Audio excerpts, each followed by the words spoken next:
Bonjour, la vidéo suivante vous est présentée par Richard Tully, directeur chez Compliant Medical Devices. Nous espérons que vous la trouverez instructive. N'hésitez pas à nous contacter à l'adresse mail ci-dessous si vous avez besoin d'informations complémentaires. The topic for today is to explore a procedural approach in defining the severity scale for risk management. Defining severity, creating an effective scale which is compliant to EN/ISO 14971, the risk standard. We need to define a scale which is appropriate to the device, and the scale needs to be understood by the whole risk team. The risk team is multidisciplinary, and for most medical devices, the risk team is likely to comprise at least one person from design, production, quality, regulatory, and clinical, and it's quite possible that we will have other functions serving as well, such as installation, servicing, post-market surveillance. For the duration of the risk analysis, we want them all to be speaking the same risk language.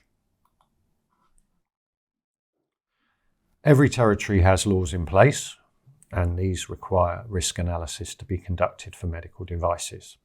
The harmonised standard is ISO 14971, as you can see here on the slide, and it comes with a technical report, TR 24971, which acts as a supplement and guide to the implementation of 14971.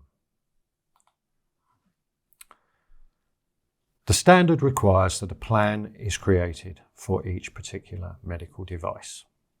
Severity planning is part of this. It's simple enough to think of the severity of harm as a sliding scale, where at one end we have negligible and at the other end we have death. Incidentally, zero harm is not a valid descriptor because it cannot be addressing a hazard, and to be a hazard, it has to be able to actually cause harm. It's not unusual in larger manufacturers with many devices to actually see scales like this. Some of them have as many as 10 steps.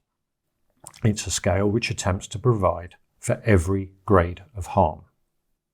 If there are many medical devices being manufactured, then this approach allows for all the devices manufactured to be covered. Since this obviously works, why don't we use this as a method? Well, one reason is that the number, the descriptor, and the description here provide ambiguity when it comes to severity.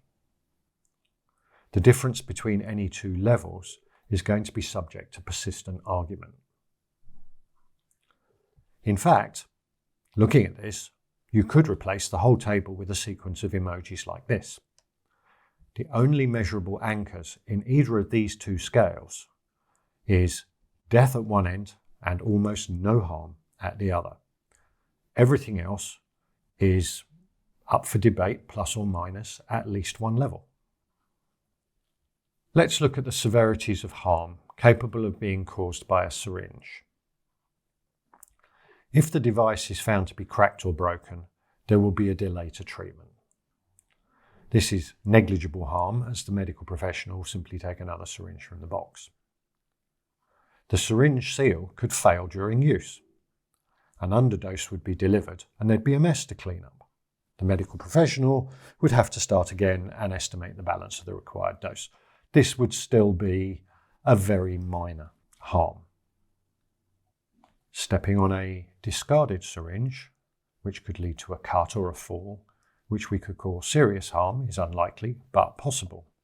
Now we have three levels, but serious could be renamed, everything from serious to death.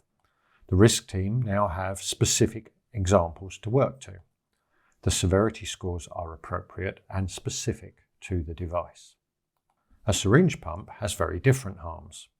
If the healthcare professional uses a syringe of the wrong diameter with a critical drug, then the worst case scenario could be the result. Pressing keys rapidly and failing to register a key press could lead to an underdose, with the patient not being effectively treated. The needle could miss a vein, which then results in tissuing of the drug when the device is switched on. The patient could be bruised from the needle.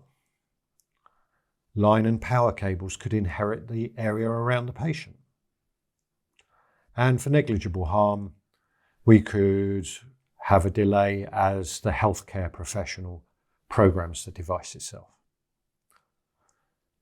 The syringe pump obviously warrants more levels of severity, and I guess this is not surprising as it's a more sophisticated device. The key here is to use device-specific examples. So, what have we done? We've defined a scale appropriate to the device. We make a scale which is understood by the whole risk team because it's device-specific. The procedure describes how to assemble the severity table, and the severity table is in the device-specific plan. And what conclusions can we draw? We reduce the potential for bias. We reduce the time because arguments and errors are minimized. And we are expecting that we can conclude that the risk team will work more effectively. Thank you.